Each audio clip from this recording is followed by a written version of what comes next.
Welcome to The Explainer. Today, we're diving into a really fascinating argument that looks at divine law in a whole new way. Instead of a system of eternal punishment, what if it's actually a legal framework for universal restoration?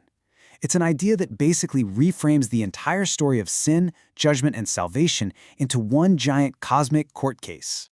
So let's start with the fundamental paradox the author tries to tackle. If God is all-powerful, and the scriptures say he wants everyone to be saved, well, how could the final score be anything less than a total win?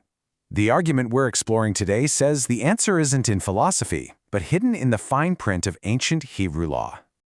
Okay, so the author's entire case really hinges on two big legal ideas: ownership and liability. First things first, we have to figure out who legally owns creation. So the first piece of evidence is all about divine ownership. According to Leviticus, God makes it crystal clear that he never actually gave up the ultimate title to creation. You could think of it like he holds eminent domain over everything. No matter who's using the land, he's the one who holds the final deed. Now, here's where it gets really interesting. The author applies that exact same principle to us. If humans are made from the dust of the ground and God owns the ground, well then legally we're God's property too. And this has a huge implication. It means a person simply doesn't have the legal authority to get into a permanent, unpayable debt. You just can't sell what you don't actually own in the first place. All right, on to the second key principle, liability. Ancient Hebrew law was super clear about this, and a great example is the law of the pit. It's simple. You dig a pit, you don't cover it, and your neighbor's ox falls in. Guess what? It's your fault. You created the danger, so you're legally on the hook to pay for the damages. So the author takes this exact legal logic and applies it directly to the story of the fall in the Garden of Eden. In this view, God created the garden, the tree, the serpent. He basically dug the pit. So when mankind, the ox, falls in, this ancient law would point liability right back at the one who set up the whole situation. And this is really the heart of the author's claim. The idea is that God didn't just stand by and watch the fall happen. He actually designed the legal system so his own actions made him liable. So providing a way out isn't just a beautiful act of love, it's him fulfilling a legal obligation that he wrote into the law himself. So if humanity is in a kind of legal debt, the law actually provides a very specific way for someone else to pay it off. And this is where the Redeemer's legal case really gets going. This brings us to the right of redemption, and it's so important to get this. This wasn't just a nice favor. Under the law, a close relative had the legal right to step in, pay off the debt, and set their family member free. The person holding the debt had no choice. They had to accept the payment from a qualifying relative. Now, to use this legal right, you had to check three specific boxes. First, you had to be a near kinsman, a close relative. Second, you had to be rich enough to pay the full price. And third, of course, you actually had to be willing to do it. So the author argues that Jesus was perfectly positioned to legally meet every single one of these requirements. By taking on flesh and blood, he became a relative to all of us. His life was valuable enough to cover the entire debt. And his motivation? Well, love for the world made him more than willing. He checked every legal box. Okay. This brings us to the real climax of the whole legal argument, the Jubilee mandate.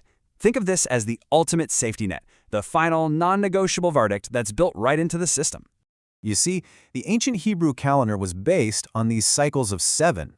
Every 7th year, the land got a rest. And after 7 of those cycles, that's 49 years, the next year, the 50th year, was declared the Year of Jubilee. And the Jubilee, wow. It was an absolute, this wasn't a choice or some kind of offer. It was a mandatory, system-wide decree. Every single debt was wiped clean, every single servant was set free, and every single piece of land went back to its original family. No exceptions, nobody could opt out. It was a complete social and economic reset.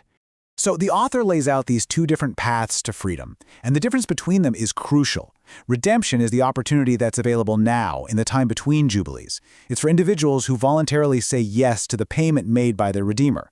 But the Jubilee, that's the final mandatory backstop. It applies to every single person, whether they accepted that earlier offer or not. It's the legal end of all bondage, period. Now, if you accept this legal framework, it forces a total rethink of what divine judgment is even for. Its purpose shifts away from just eternal punishment and moves toward temporary restoration. The author points to scriptures like this verse from Isaiah to make the case that the whole point of judgment isn't damnation, it's education. It's the process the world goes through to learn righteousness. It's corrective, not just about punishment. This table really lays out the two models head-to-head. Where the traditional view sees punishment, the author's legal view sees correction. Where one sees something eternal, the other sees a sentence that's legally limited by the Jubilee. Even something like the lake of fire gets reinterpreted, not as a literal torture chamber, but as a metaphor for the intense, purifying power of God's law. The legal logic here is really direct. If the law that God himself established says perpetual debt is illegal because he's the ultimate owner, then it just follows that a perpetual punishment for that debt would also be illegal under that very same law. The punishment can't legally go beyond the limits placed on the crime. And this is the author's vision of the endgame. It's not a universe that's forever split between the saved and the lost. Instead, it's a cosmos that's fully reconciled, fully restored to its creator, where every last bit of creation is brought back into harmony so that God can finally be, as it says, all in all. But of course, this whole framework leaves us with one final, really provocative question. If the Jubilee guarantees that everyone is restored in the end, then what's the purpose of being saved right now, in this age? What's the immediate benefit of accepting redemption today? It's a question that really challenges you to think about what salvation truly means inside this kind of cosmic legal system.